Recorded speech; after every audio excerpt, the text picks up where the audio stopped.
600 plus वाले जिन्होंने लिखा है 600 प्लस आ रहे हैं या 500 प्लस आ रहे हैं, इस वाली कैटेगरी के बच्चों को क्या करना है, इस वाली कैटेगरी के बच्चों को क्या करना है, ये मैं बाद में बात करूंगी। पहले लेट्स जस्ट टॉक अबाउट जिनके 300 से भी कम आ रहे हैं।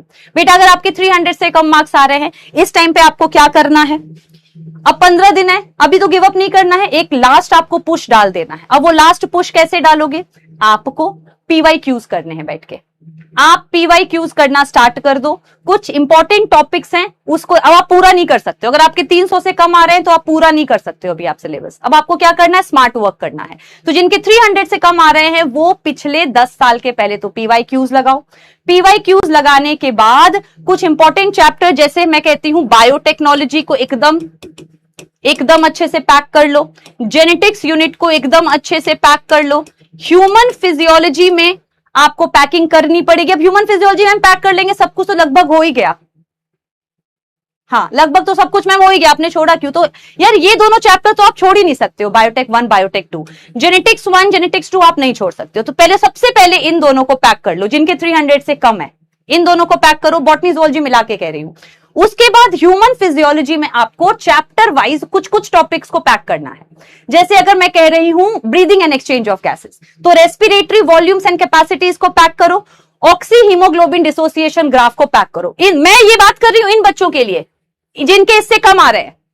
क्या करोगे? ये दोनों यूनिट्स करोगे। लिखते चलो। Breathing and exchange of gases में आपको क्या करना है? आपको वॉल्यूम्स एंड कैपेसिटीज याद कर लेना है इस टाइम पे, and oxygen haemoglobin dissociation graph और रेगुलेशन ऑफ ब्रीदिंग, ये 3 टॉपिक कर लो। उसके बाद बॉडी फ्लूइड एंड सर्कुलेशन में क्या करना है? एक ब्लड ग्रुप वाला टॉपिक कर लो, कार्डियक साइकिल कर लो एक बार, डबल सर्कुलेशन पढ़ते हुए आ रहे हो, डिजीजेज कर लो। यस, इतना कर लो बॉडी फ्लूइड एंड सर्कुलेशन में। एक्सक्रीटरी प्रोडक्ट एंड एलिमिनेशन में काउंटर करंट एंड मैकेनिज्म कर लो, एंड यूरिन फॉर्मेशन के स्टेप्स कर लो। इतना कर लेंगे। और एक रास वाला, रेनिन वाला बिल्कुल मत छोड़ना, तो एक आप ये कर लो। Then we come to locomotion and movement. Locomotion and movement में स्लाइडिंग फिलामेंट थ्योरी कर लो, एंड बोन्स के नाम अगर हो सके तो याद कर लो, नहीं तो अभी रुक जाओ। और लास्ट में डिजीजेस किसी के भी मत छोड़ो। Human neural control and coordination में एक्शन पोटेंशियल वाला टॉपिक डेफिनेटली कर लो।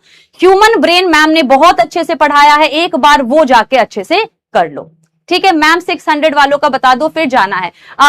आर्योजीत बेटा अभी आपके 600 प्लस आ रहे हैं तो अभी आप चले जाओ। मैं पहले ही कह रही हूं, यहां भीड़ मत बनाओ, यहां मैम को सिर्फ सुनने के लिए इमोशनल क्वेश्चन से मत आओ। जिनके 600 प्लस आ रहे बेटा सेल्फ स्टडी करो, बाद में रिकॉर्डेड आके चुपचाप देखना।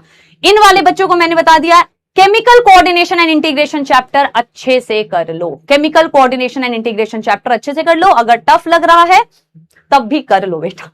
ठीक है, ह्यूमन रिप्रोडक्शन में मेंस्ट्रुअल साइकिल कर लो, oogenesis कर लो, फर्टिलाइजेशन कर लो।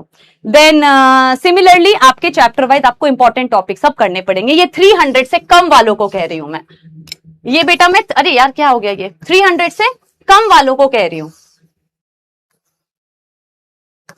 अब आ जाते हैं 400 टू 300 टू 500 वालों में। 300 टू 500 वाले बच्चे क्या करेंगे? 300 टू 500 वाले बच्चे, मैं अपनी सब्जेक्ट की बात कर रही हूं, एनसीईआरटी लाइन बाय लाइन सिर्फ रिवाइज करते चलो। मैम का लेक्चर डला हुआ है कंपटीशन वाला चैनल पे, एनसीईआरटी लाइन बाय लाइन। अब आपको नोट्स की जगह बेटर होगा अगर आपको जल्दी रिवीजन करना है 2x पे या कैसे भी करके। पहली बात तो आपको डिसाइड करना है इस टाइम पे, आपको डिसाइड करना है इस वाले कि आपके कौन से चैप्टर स्ट्रांग है, कौन से चैप्टर वीक हैं। जो स्ट्रांग है उसको सिर्फ क्वेश्चंस प्रैक्टिस करो। मल्टीपल क्वेश्चंस आपके अलग अलग जगह से आपको मिल जाएंगे। ये वाले बच्चे जो पहले डिसाइड करो, 2 ऐसे करके अपने घर पे जूलॉजी लिखो नोटबुक में, एंड 2 सेक्शंस बना लो, strong topic, weak topic. Topic मतलब चैप्टर्स पहले लिख लो यहां पे कौन कौन से स्ट्रांग है। जो स्ट्रांग है उन चैप्टर्स के सिर्फ आपको क्वेश्चंस प्रैक्टिस करनी और नोट्स नहीं खोलना, कुछ नहीं करना। जो वीक है अब आप नोट्स पढ़ने बैठोगे टाइम लगेगा। NCERT line by line series को 2x पे देखते चलो या बार बार एनसीईआरटी करो। जैसे जैसे एनसीईआरटी करते चलते हो स्ट्रांग होता चलता है, इसमें चाहते चलो, क्वेश्चन प्रैक्टिस करते चलो। ये वाले बच्चे हैं। और 600 से या 500 से ऊपर वाले बच्चे बेटा जो स्ट्रैटेजी फॉलो कर रहे हो वही फॉलो करो, ठीक है।